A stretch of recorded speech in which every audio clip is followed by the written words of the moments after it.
Mensajes positivos. Vamos a empezar a ver en la primera lectura de la misa ahora la primera carta de San Pablo a Timoteo. Esa carta a Timoteo, primera carta a Timoteo, junto con la primera, son dos cartas a Timoteo y las cartas a Tito, forman un grupo que se llama las cartas pastorales.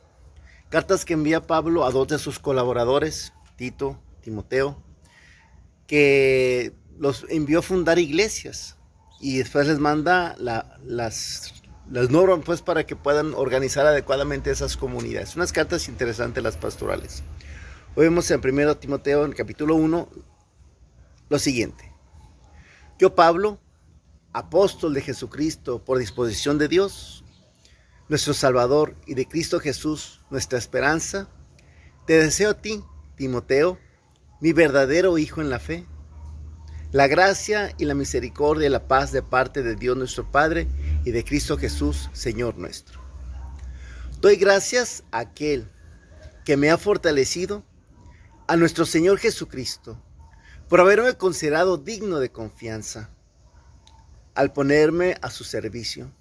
A mí, que antes fui blasfemo y perseguidor de la iglesia.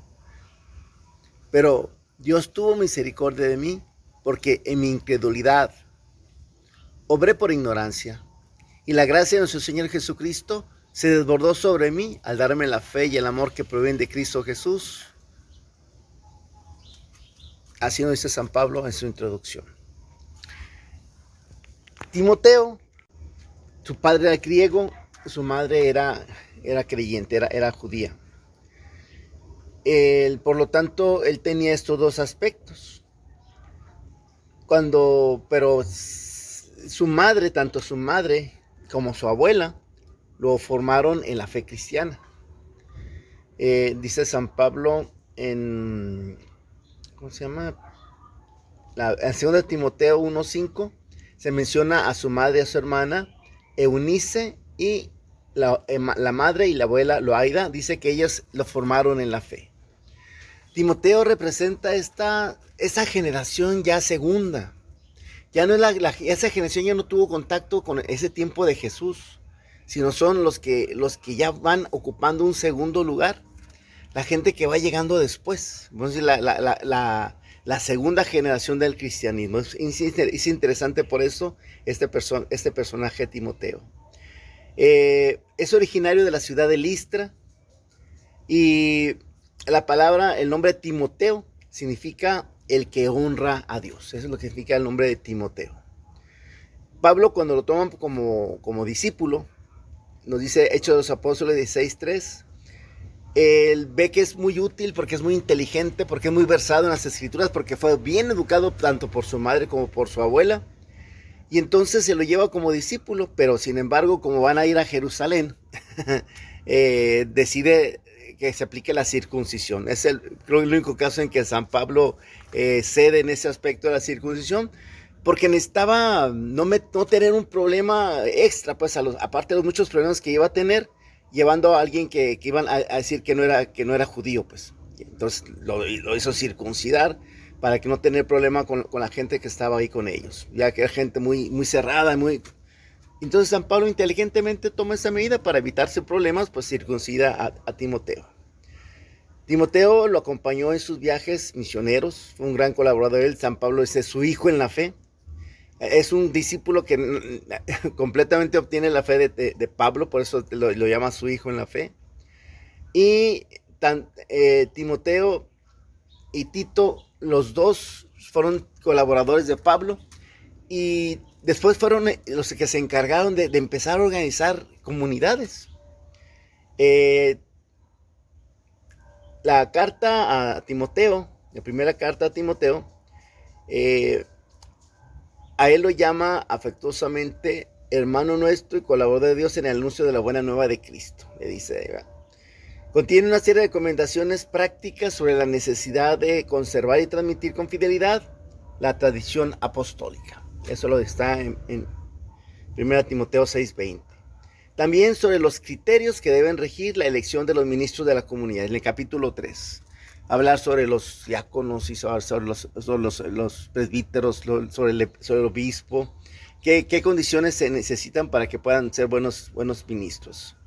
También las obligaciones que tiene Timoteo como organizador de la comunidad con respecto a diferentes categorías de fieles.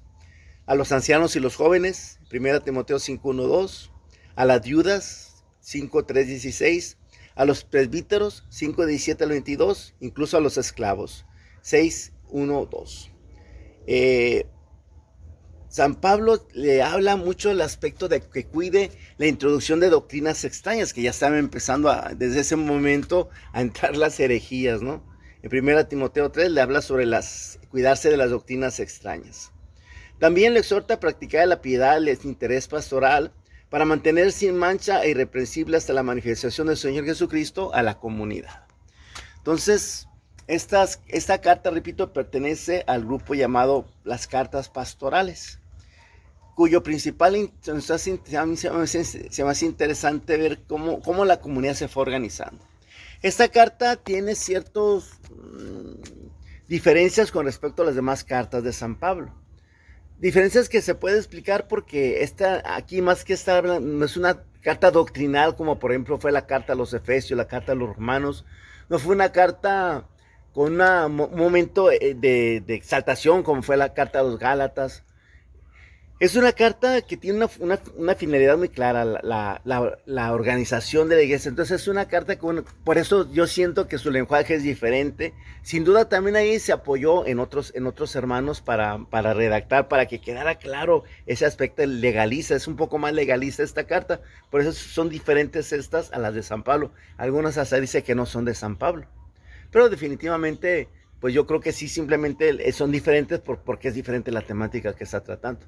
Puede ser que las cartas de San Pablo, en un primer momento San Pablo dice, voy a escribir una carta que va a durar muchos siglos, y la gente, no, él está pensando en Timoteo y en Tito, ¿verdad? Y les está hablando cosas concretas a ellos con respecto a las comunidades que están ejerciendo. Son cartas. Lo genial es que San Pablo, pensando en Timoteo, pensando en Tito, pensando en su comunidad, lo que escribe tiene una trascendencia de siglos. Yo creo que San Pablo nunca se imaginó que en ese momento que estaba escribiendo esa carta, nosotros ahora íbamos a estar discutiendo sobre ella, ¿verdad? Siglos después. Muy interesante. San Pablo fue el gran organizador de la Iglesia Católica.